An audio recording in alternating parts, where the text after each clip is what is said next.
Hello everyone, I am Dr. Philip Westerling.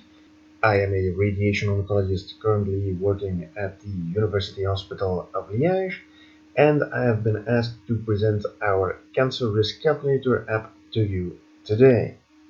It is a free mobile application for both Android and Apple devices. For those of you who would like to follow along while I present the application to you, you can download it for free from both Google Play and the App Store. You should be able to find it under Cancer Risk Calculator. The name of the creator can be a bit different. It is under Timo Dufour in the App Store, which is the name of my colleague who helped me create the app, and under West4, a combination of both our last names, in Google Play. Now, before we move on, I should emphasize that this application is strictly educational, and all information contained herein cannot and should not replace assessment by a physician. Our aim is purely to inform. We cannot and do not want to guide clinical decision making in any way. If you have any further questions about this, please read our disclaimer. Now, what is the aim of our application? Our application, in essence, aims to estimate the risk of a cancer for an individual based on all of their individual risk factors. This means that after you put all of your medical information in the app, the risk of developing the included types of cancer will be shown to you. It also allows you to see which risk factors are currently impacting it. It allows you to see how large the impact of each risk factor is, and it allows you to see how large your risk is compared to the risk of others within your age group. All of the risks in the application are directly based on the SEER databases. SEER stands for Surveillance, Epidemiology and End Results, and is a program of the National Cancer Institute in the USA, providing data on cancer incidence and survival rates. The risk estimates for developing the various types of cancer are individualized based on age, gender, and racial background within these databases. Our application includes 26 different cancers, which you can see here, and they are basically all of the most common cancers and those with the most severe impact on patient survival. It also includes almost 350 different risk factors, which we have divided into 10 different categories: general information, physical characteristics, both male and female history, family history, your personal medical history, genetic mutations, medications, supplements or a diet rich in certain nutrients, environmental factors, and personal habits. It is important to emphasize that every factor that is included will impact your risk of at least one type of cancer. The first tab described is the General Information tab, which basically includes some background information, including your name or a pseudonym, if you so wish. And it also includes 3 of the 4 elements in the entire app that are mandatory: gender, race, date of birth, and additionally height and weight, which will be on the next tab. These are important because they allow us to research your basic risk for your age, race, and sex within the SEER databases. Basically, it's our starting point, which makes it mandatory. Moving on, the second tab concerns physical characteristics. Basically, these are certain characteristics that are not represented by one's race, such as height and weight and the calculated BMI, blood type, certain phenotypical traits representing vulnerability to sunlight, and nevi, meaning moles, which represent the risk factor for skin cancer. The third tab is the gender-specific information. Both genders have a separate list of gender-specific risk factors, which are, for obvious reasons, quite different. This includes sexual history, gender-specific conditions, and surgical and non-surgical procedures. For women, it also includes details on their reproductive history, And you will see that this becomes very personal very, very quickly. Basically, we ask you almost every detail about your sexual history, particularly if you're a woman, meaning we ask you for your age at first menstrual cycle, your age at your first sexual encounter, whether or not you've ever been pregnant, how many times, at what ages. Basically, like I said, every single detail. But I do want to emphasize once again, all of this is important and is directly linked to the risk of certain cancers. And we will show you which ones. Moving on to the next tab. This is the habits tab, which includes almost everything one could do regularly to influence one's risk of developing cancer. The most important factor here, which is not exactly shocking, is tobacco, but also diet, alcohol, drinking, physical exercise, hygiene, and several smaller personal habits. Moving on to family history, this is the medical history of various family members. The most important medical history is obviously a family history of cancer. But there is a differentiation between different diseases, which is mostly, but not just cancer, different family members, meaning differences between first-degree family members, second-degree family members, and even more details for certain subtypes of cancer, and different ages of diagnosis and severity of disease.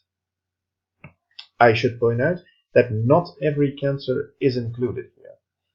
Some cancers simply do not have a familial component and therefore they are not asked for here.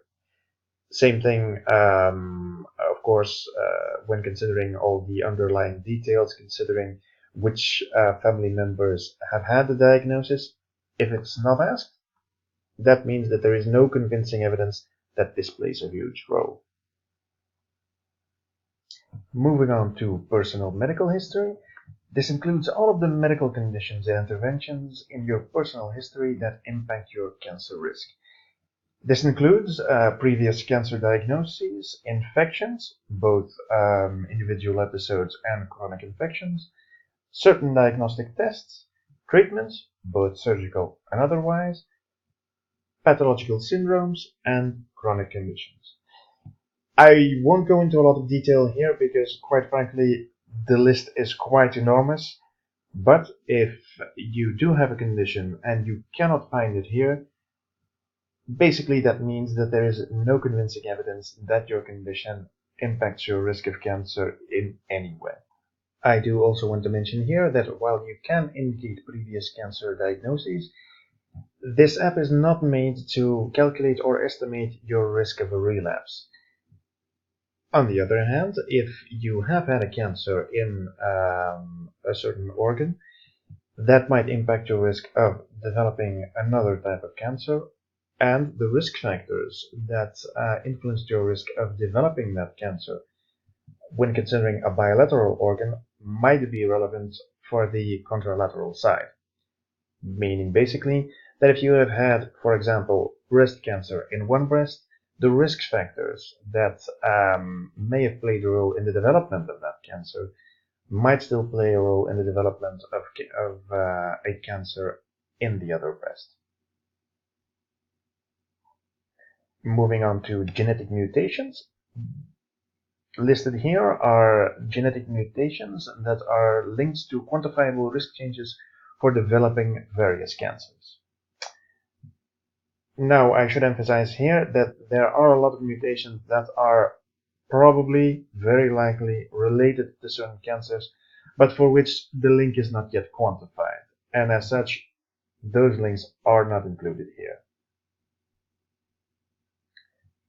Next tab is the medication tab. This deals with the influence of certain drugs which are regularly taken. It is important to realize that this can be both positive, negative, or both for different cancers. For example, statins can be good for colorectal cancers and hepatocellular cancers, liver cancers, meaning that they reduce the risk. A medication called sildenafil actually increases your risk for melanomas, but other drugs such as NSAIDs, which stands for non-steroidal anti-inflammatory drugs, are good for colorectal cancer, meaning that they decrease your risk, but actually increase your risk of developing kidney cancer. In the next tab, our supplement tab, which discusses the influence of certain food supplements or having a diet rich in the nutrients that are discussed, actually works very similarly. The effect can be both positive, negative, or both for different cancers. For example, selenium is good for prostate cancer and esophageal cancer. Beta-carotene is actually bad for lung cancers, but calcium decreases your risk for colorectal cancer, but increases your risk of developing prostate cancer. So basically, it's not always as clear-cut as we would like it to be. And here we come to our final tab, environmental factors. Basically, these are all the environmental factors that people can be exposed to. Sunlight plays a huge role here, but there are also occupational exposures to certain products and exposure to certain dangerous substances. If you have filled all of these out, then we can move on to the results. The results are shown as a list of all of the different cancers which are possible for the gender that you have put in, meaning basically that, of course, women cannot develop prostate cancer and men cannot develop, for example, cervical cancer. And these reflect the chances of developing each cancer over the next 10 years. It is possible to click on each cancer and access a detailed explanation. You can see that on the rightmost screenshot here, and you can see that there are 3 different risks that are displayed. The population risk, meaning the average risk for people of your age, your gender, and your race, as it can be found within the SER databases. The baseline stratified risk, which is the stratified risk without the influence of the most common damaging risk factors. And then your personal risk, which is your risk with all of the risk factors that you have indicated in the previous tabs within the application.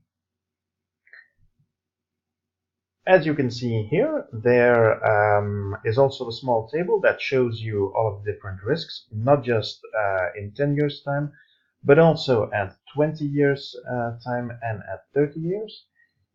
And we also have a small section which is dedicated to showing all of the pathological or anatomical subtypes and their relative risks that are displayed whenever possible. For example, here we have thyroid cancer, which has several well-known anatomopathological subtypes, and you can see the relative percentages and how that translates to the risk that has been calculated in general. If you move a bit further down, you will see all of the risk factors that are currently impacting your risk of developing this particular cancer. In red, you will see the risk factors that are increasing your risk, and in green, you will see the risk factors that are reducing your risk. We've also added a third category named possible improvements, meaning possible changes that you could make to decrease your risk for this particular cancer. This will obviously include mostly your personal habits and perhaps certain medications, things of that sort. You can also see that we have included a small explanation for every risk factor, attempting to explain why that particular risk factor increases or decreases your risk for this particular cancer. And even if the underlying mechanism hasn't been positively identified, we will share some of the hypotheses that have been proposed for this link.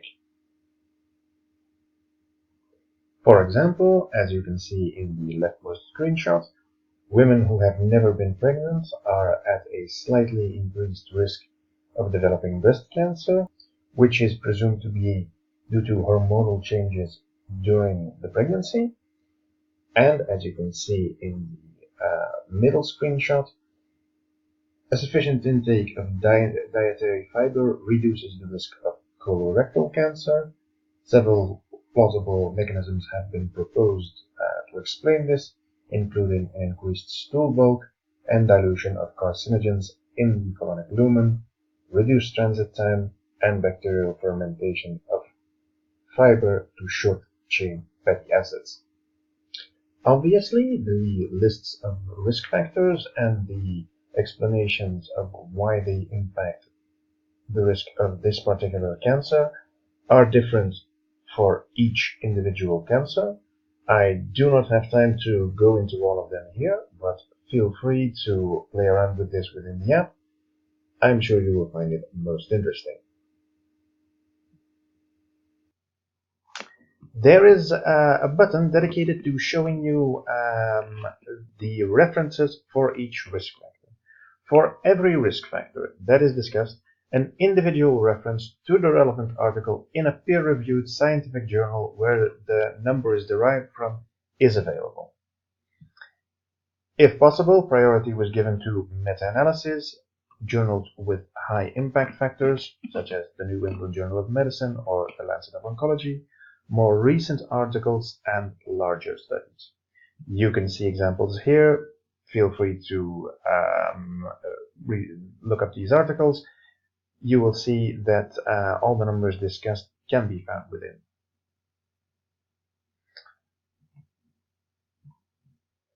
Now, I did want to bring up our disclaimer just one more time because I do think that it is very important. We have summarized it here, and I am bringing it up once again because it is very important to us that anyone who uses our application does realize that the evaluations presented represent nothing more than our best efforts to conveniently assess your cancer risk. But considering the fact that significant controversy can exist about the impact of even a single risk factor on a single cancer, everything that we have done here is based on a large number of assumptions, extrapolations, and estimates. Furthermore, not every study includes a multivariate analysis, which makes a bias towards overestimation of risk possible, particularly when many risk factors are taken into account. Now, for those of you who may not know what a multivariate analysis is, simply put, it is a statistical tool that allows you to show the impact of a certain risk factors while filtering out the impact of other risk factors. As an example, you might take lung cancer and the effect of a certain chemical on the risk of lung cancer.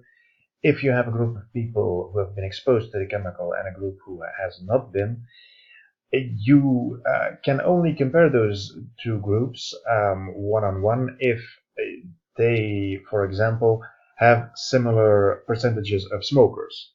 If there is a huge difference within the two groups in smoking behavior, that will throw off your results. And I'm mentioning this because since not every study includes such a multivariate analysis, that makes certain results less dependable. I also wanted to mention here that for certain risk factors that are undoubtedly influencing the risk of cancer, there simply are no large-scale prospective studies available, which means that we cannot include them here. Any figures that you take from this application should therefore be regarded as indicative, but not necessarily precise. I also wanted to take one quick moment to emphasize that any information you enter into this application will only be stored on your device and will never be sent to us or any other party for any reasons. If you have any questions about this, feel free to read our privacy policy where this is spelled out very clearly. We take privacy very seriously, especially considering that all of this deals with your personal medical information. And as I said, it does get very, very personal, particularly when considering your sexual history. So we want to assure you we take this very seriously. Just a quick word considering certification. The CE mark is a conformity mark which all European medical devices must have before they can be marketed. Under current regulations, our application would either fall out of the scope of the medical devices regulation or be considered a medical device with a low risk, and as such we have followed the Class 1 conformity assessment procedures as described in the EC Declaration of Conformity. As for the FDA, in their guidelines, the FDA encourages the development of mobile medical apps that improve healthcare and provide customers and healthcare professionals with valuable health information. As such, for many mobile apps that may meet the regulatory definition of a device but pose minimal risks to patients and consumers, the FDA will exercise enforcement discretion and will not expect manufacturers to submit to pre-market review applications or to register and list their apps with the FDA. Our app seems to fall into this category. You can visit the FDA website for more details on this matter. Now, for the future of our app. We are currently still working on two different updates. The first would be recommendations for changeable risk factors, and the second would be the addition of 8 other cancers and their risk factors. The reason that these are not yet included now is basically because for these cancers we would not be able to base our results on the SER databases. So we would have to find a different way of calculating these risks. That's basically because most of these cancers are more rare or, paradoxically, very common, like the basal cell carcinoma of the skin or the squamous cell carcinoma of the skin. These are actually so common that they are often not even reported, which makes it very hard to estimate risk, obviously. Now, for the response up until now, we are happy to report that the app has been doing very well up until now. We are up to over 5,000 downloads on both Android and Apple, and coincidentally have the same very good rating of a 4.8 on both Android and Apple. And also, after our launch, apparently our app was, for a very short time, ranked as the #1 medical app within the App Store, which of course, not going to lie, made us quite proud. And that concludes my presentation. Thank you all so very much for your attention. I hope you found it useful. Feel free to give the app a try. Like I said, it is completely free, and we are more than happy to keep it that way. But since both me and my partner did spend an extraordinary amount of our personal free time in developing it, we are hoping that it is used. We would be very much disappointed if all that time would end up being a waste. So please, if you like the app and would like to support it, feel free to give us a good evaluation on either Google Play or on the App Store. It really does help us out. It helps the visibility of the app and might attract others to it. So if you like the app and would like to support it, please consider giving it a 5-star review. No pressure, but just be aware that it really does help us out. Once again, thank you for your attention. I hope you found it useful, and I hope you enjoy our app. Goodbye.